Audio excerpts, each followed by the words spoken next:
So, hmm.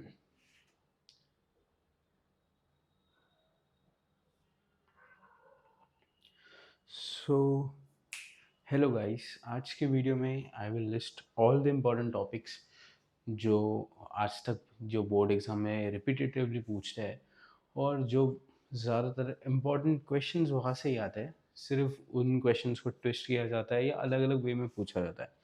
या तो कभी वो डायरेक्ट 3 मार्क का क्वेश्चन पूछे गए या तो वो सिलेक्टिवली एक एक मार्क के 3 क्वेश्चन पूछे गए। तो आज के वीडियो में I will try to cover chapter 1 से लेकर हाफ टेक्स्ट बुक चैप्टर 5 या चैप्टर 6 तक। ओके, जितने भी इंपॉर्टेंट क्वेश्चन है मैं सब लिस्ट करूँगा। तो वीडियो को ध्यान से देखो और कोई भी क्वेश्चन मिस मत करो। सबसे प्रायोरिटी में ये क्वेश्चन तो तुमको आने ही चाहिए, ऐसे रखना।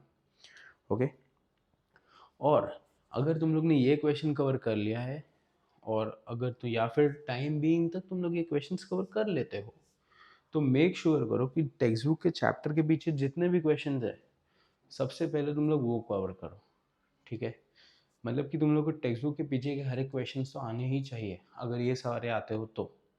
और मैं बोलूँगा कि ये सारे के साथ साथ टेक्स्ट बुक के पीछे क्वेश्चन तो आने ही चाहिए। ठीक है, मुझे पता है तुम लोग पढ़ के कर सकते हो, तो ट्राई करो।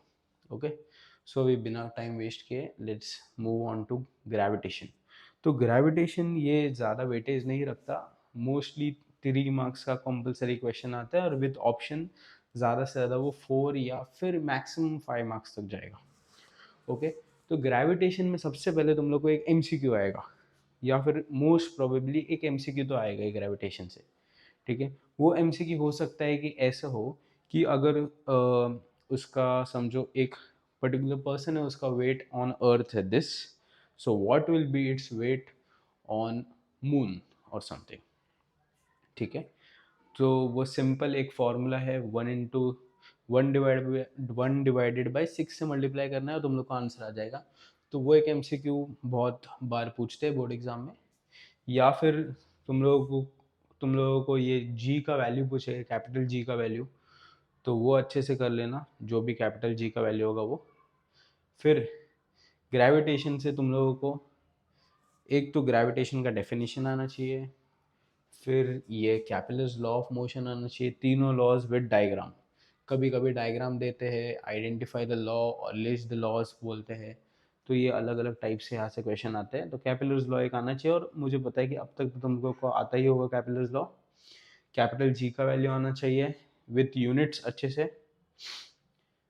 फिर यहाँ पर से कुछ ज़्यादा इम्पोर्टेंट नहीं है। हाँ, फिर तुम लोगों को कोई भी तुम लोग जो डाइजेस्ट पढ़ रहे हो या फिर कोई भी एक नोट्स ले लो, उसमें ना तुम लोगों को एक गिव रीजन पता चलेगा या एक गिव रीजन का क्वेश्चन होगा।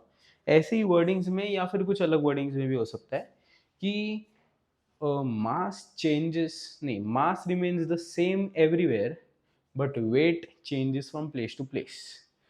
तो वो क्वेश्चन का आंसर तुम लोग पक्का करके जाना, वो गिव रीजन में कभी कभी पूछता है। ठीक है, ग्रेविट मैं ऐसे सजेस्ट करूँगा कि बोर्ड एग्जाम में ग्रेविटेशन के न्यूमेरिकल्स पर ज़्यादा ध्यान मत दो। ओके, एक तो उनका कैलकुलेशन डिफिकल्ट होता है। ठीक है, और दूसरा वो बहुत कम पूछते हैं। ठीक है, तो अगर तुम लोग को आता है और तुम लोग कर रहे हो तो well and good, very very good, no problem. पर अगर तुम लोग नहीं भी करते हो तो भी कोई इशू नहीं है। ओके, फिर जाओ एस्केप वेलोसिटी। ठीक है, ये तुम लोगों को वैल्यू याद रहनी चाहिए। स्मॉल जी की value 9.77 metre per second square ये। ठीक है, variation in the value of G आना चाहिए कि हाइट के साथ change along the surface of the earth. एक तो सरफेस पे किधर होता है, पोल्स पर मैक्सिमम, इक्वेटर पर मिनिमम, वो सब पता रहना चाहिए। ठीक है, फिर चेंज विथ हाइट पता रहना चाहिए कि हाइट के साथ साथ वैल्यू ऑफ जी क्या होती है, क्या होती है value of G. Value of G होती है डिक्रीज। ओके, फिर तुम लोग को चेंज विद डेप्थ भी पता होना चाहिए कि डेप्थ के साथ भी वैल्यू ऑफ जी डिक्रीज होती है। ओके, वो क्यों होती है वो मैं अभी नहीं बताऊंगा, अभी मैं सिर्फ इंपॉर्टेंट क्वेश्चन लिस्ट करने वाला हूँ। फिर ये मास और वेट के बीच में रिलेशन पता होना चाहिए, और जैसे कि मैंने बोला कि वो जो भी गिव रीजन हो कि mass remains the same everywhere but weight changes from place to place, वो पता रहना चाहिए। फिर तुम लोग नीचे जाओगे तो इस, तो ठीक है, फ्री फॉल पे एक शॉर्ट नोट आ सकता है, तो वो पता होना चाहिए। ओके, जितने भी डेफिनेशन है वो कर लो, एस्केप वेलोसिटी वगैरह वगैरह वगैरह वगैरह, ठीक है। हाँ, बाकी सब चल रहा है, बाकी यहाँ पे से कुछ ज़्यादा क्वेश्चंस आते नहीं है। Okay, periodic table, one of the most weightage वाला चैप्टर है पीरियोडिक टेबल। पीरियोडिक टेबल में सबसे पहले तो तुम लोगों को डॉबरेनर ट्रेड्स पता रहने चाहिए। इसमें से कोई भी एक एग्जांपल कर लो, मेरा सजेशन होगा ये वाला कर लो, सबसे इजी एग्जांपल है। डॉबरेनर ट्रेड्स का शॉर्ट नोट आना चाहिए। Okay, Newlands law of octaves में तुम लोग को बस उसके ड्रॉबैक्स पता रहने चाहिए कि बाबा वो कैल्शियम के बाद फॉलो नहीं करता वगैरह वगैरह। बाकी न्यूलैंड्स लॉ ऑफ ऑक्टेव से ज़्यादा क्वेश्चन नहीं आते। मेंडलीव्स, वेरी वेरी इंपॉर्टेंट, इसके मेरिट्स पता होने चाहिए, डी मेरिट्स पता होने चाहिए, और मेंडलीव पीरियोडिक लॉ पता होना चाहिए। तो ये जो भी बोल्ड लाइन आएगा अभी, properties of elements are the periodic function of their atomic numbers. ये नंबर्स वाला जो है वो मॉडर्न पीरियोडिक लॉ है। मेंडलीव्स वाला जो है वो नंबर्स की जगह बस मास नंबर आ जाता है, बाकी पूरा सेम रहता है। तो ये दोनों लॉज याद रहने चाहिए और ध्यान देकर आंसर लिखना, ठीक है। फिर मॉडर्न पीरियोडिक टेबल के ट्रेंड्स तुम लोग को पता होने चाहिए कि टॉप टू बॉटम जाते हो तो क्या होता है, लेफ्ट टू राइट जाते हो तो क्या होता है, एटॉमिक रेडियस का क्या होता है, इलेक्ट्रोनेगेटिविटी का क्या होता है, मेटेलिक कैरेक्टर क्या होता है, नॉन मेटेलिक कैरेक्टर डिक्रीज होता है इंक्रीज होता है, वो सब, ठीक है। उस पर बेसिकली क्या होता है, गिव रीजन पूछते हैं। वो गिव रीजन में तुम लोग को बताऊंगा कौन सा, तो रुक जाओ जरा। 1 to 20 एलिमेंट्स आने चाहिए। हेलोजेंस की 3 एग्जाम्पल आने चाहिए, फ्लोरीन क्लोरीन ब्रोमीन, ईजी है।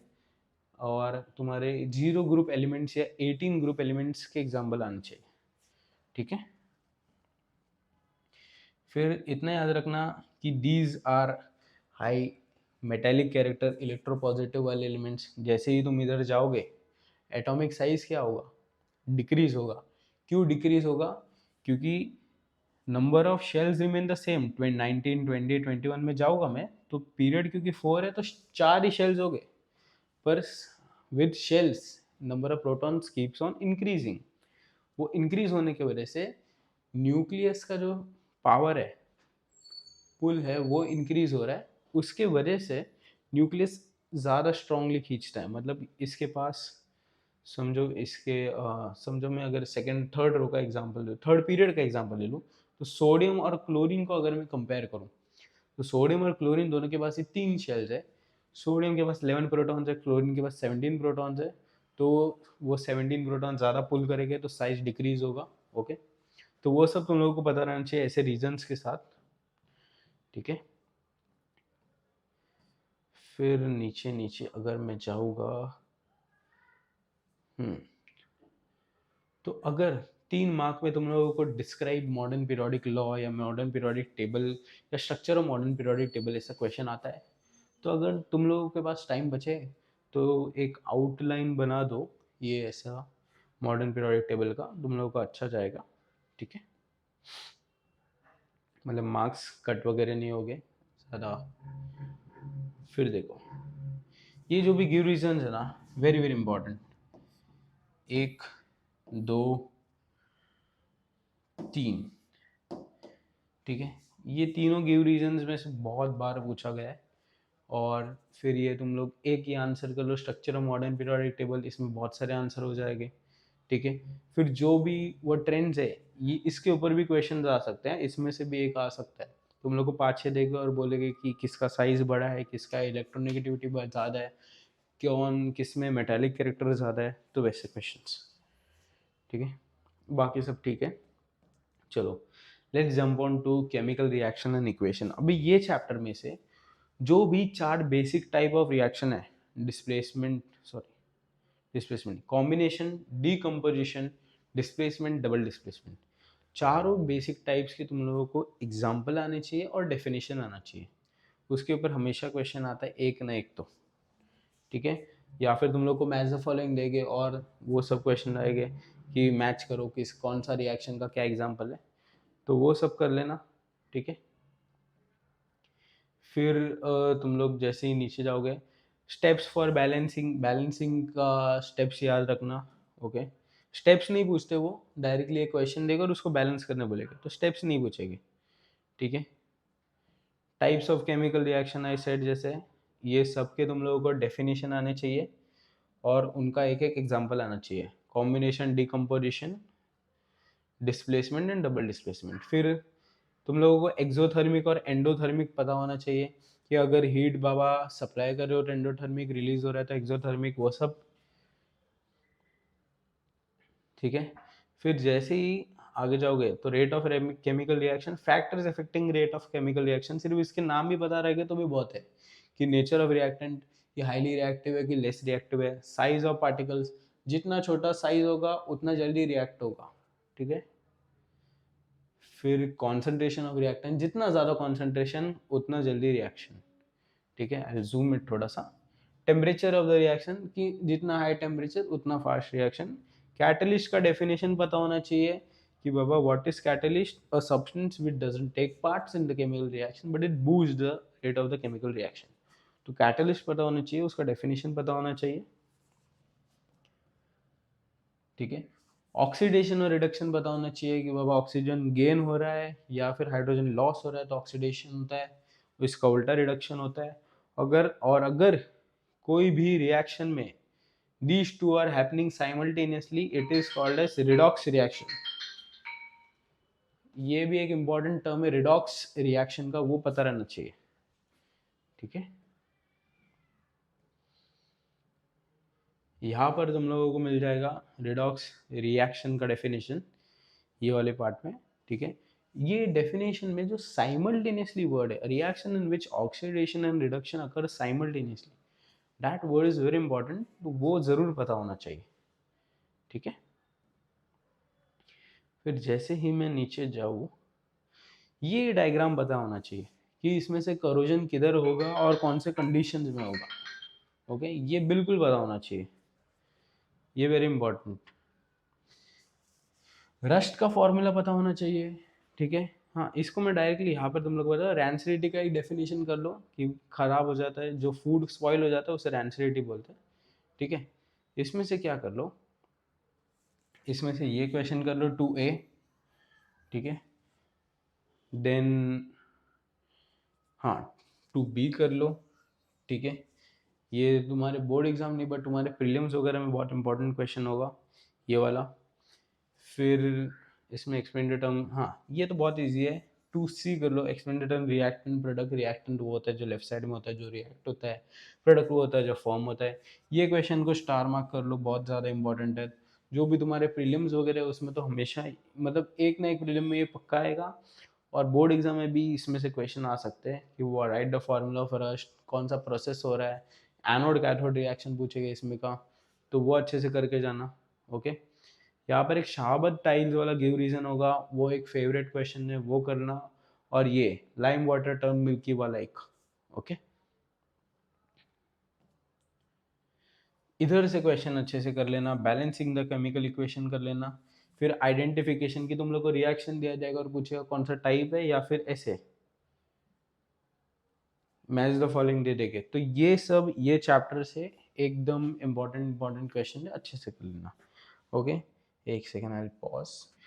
चलो लेट्स रिज्यूम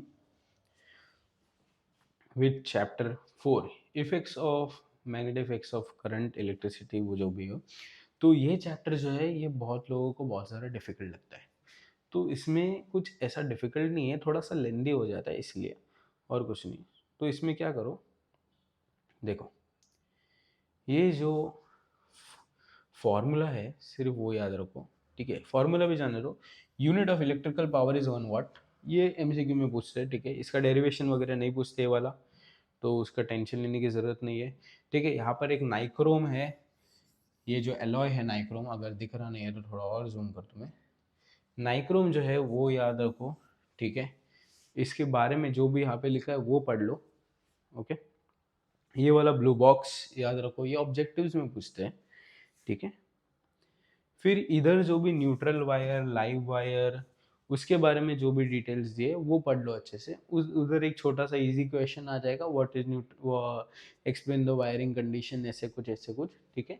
ये बल्ब में याद रखो टंगस्टन का फिलामेंट यूज होता है, वो वाला एक आएगा।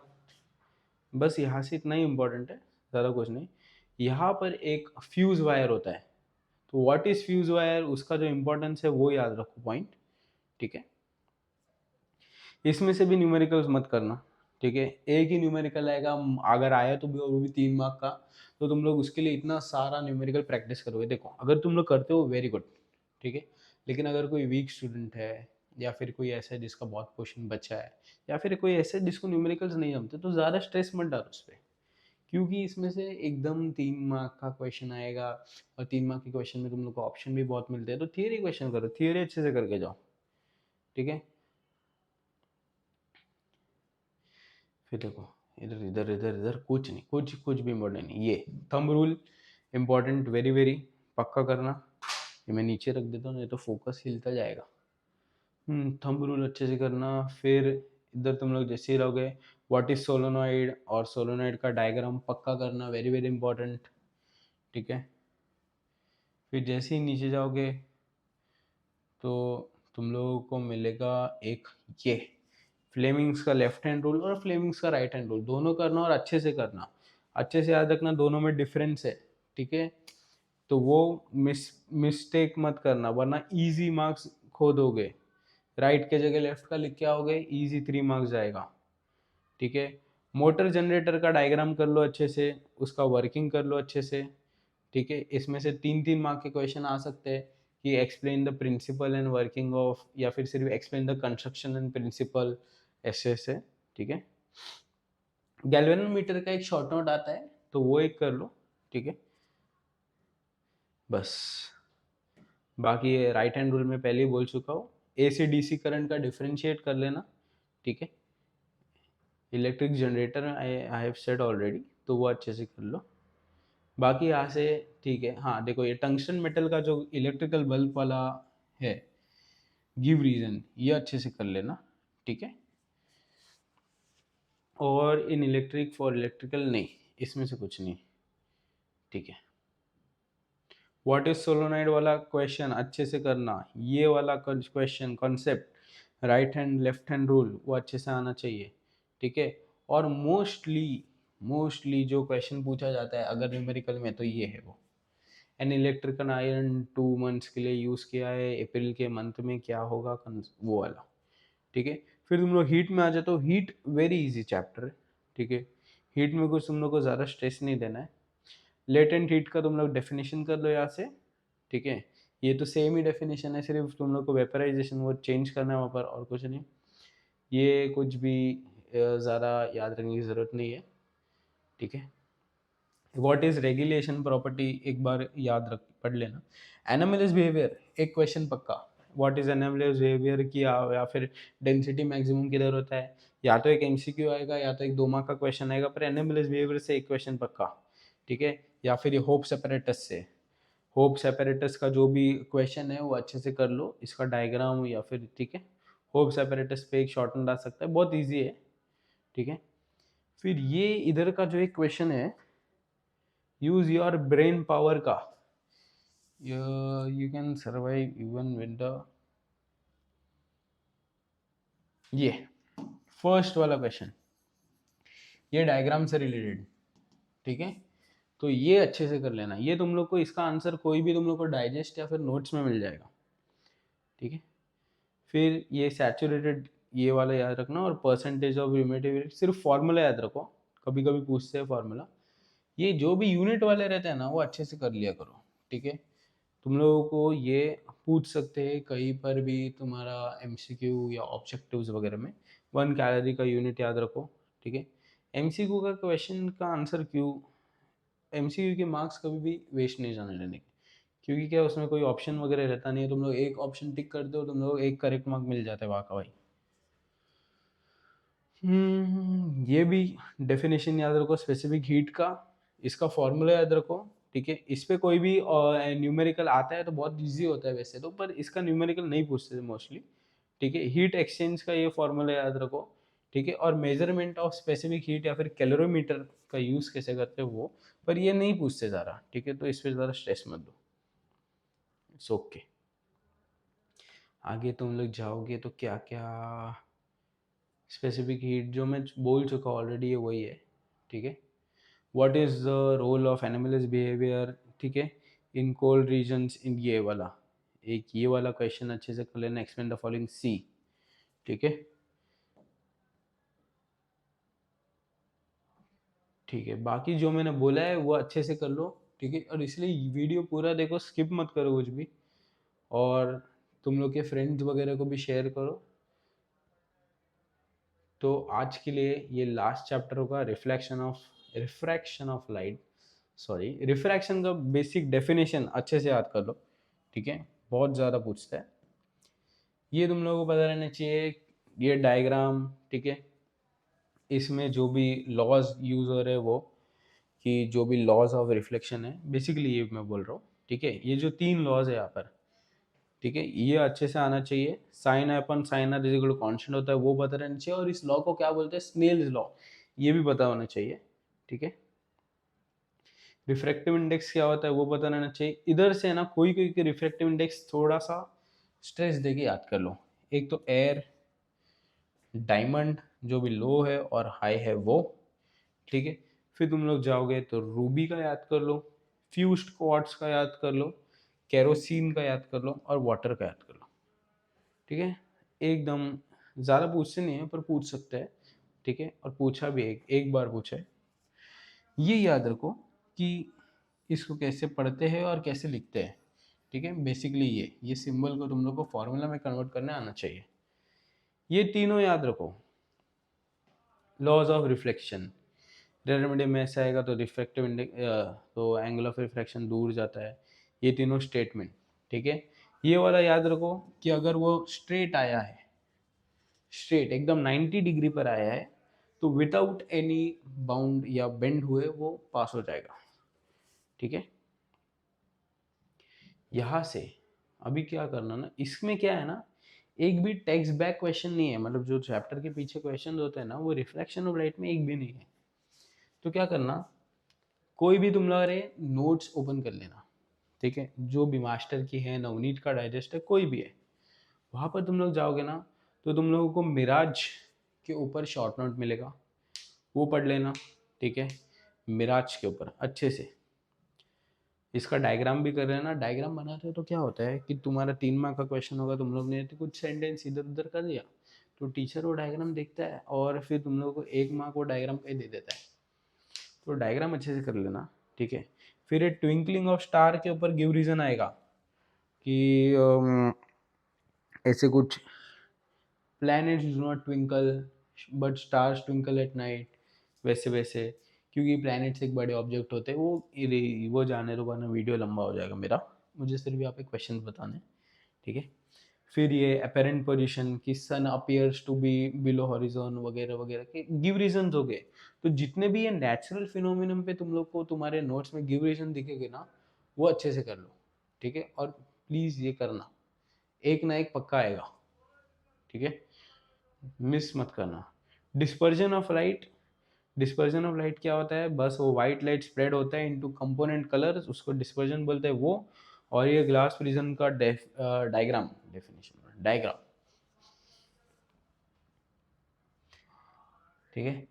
Partial and total internal reflection ये कर लो, ठीक है। ये इसके ऊपर एक क्वेश्चन आता है, नो शॉर्ट नोट आता है, ये डायग्राम नहीं करना इसका, ठीक है। ये diagram very very important, rainbow का डायग्राम और फॉर्मेशन ऑफ रेनबो की लाइट रे एंटर हुआ, फिर डिस्पर्स और साथ साथ रिफ्लेक्ट हुआ, फिर इंटरनल रिफ्लेक्ट हुआ, फिर बाहर जाते समय फिर से रिफ्लेक्ट हुआ, उससे रेनबो फॉर्म हुआ। विब ग्योर का वो याद रखना बस। देखो, तुम लोग इसमें देखोगे तो एक भी टेक्स्ट बैक क्वेश्चन नहीं है, पर इसमें से बिल्कुल आता है। मिराज पे आता है, डेजर्ट रीजन के, ट्विंकलिंग ऑफ स्टार पे आता है, सन बिलो हॉरिजॉन पे आता है, ठीक है। तो वो अच्छे से करना, एकदम एकदम एकदम अच्छे से, ठीक है। तो गाइस, ये वीडियो अगर अच्छी लगे तो लाइक शेयर और सब्सक्राइब कर देना। और जो भी तुम्हारे फ्रेंड्स हैं, ठीक है, भले ही तुम लोग सब्सक्राइब ना करो, इट्स ओके, पर जो भी तुम्हारे फ्रेंड्स हैं जो अपियर हो रहे हैं उन्हें ये भेज देना, ठीक है। बहुत सारे प्रीवियस ईयर क्वेश्चन मैंने इसमें बताए जो रिपीटेटिव आते रहते हैं। और मेरे नेक्स्ट वीडियो के लिए सब्सक्राइब करो, तो मैं नेक्स्ट वीडियो में आगे का पार्ट कंटिन्यू करूँगा, क्योंकि ये वीडियो बहुत लंबी हो गई है। और फिर साइंस 2 के लिए भी सेम सिमिलर पैटर्न के वीडियोस आएंगे। ओके, चलो, सी यू।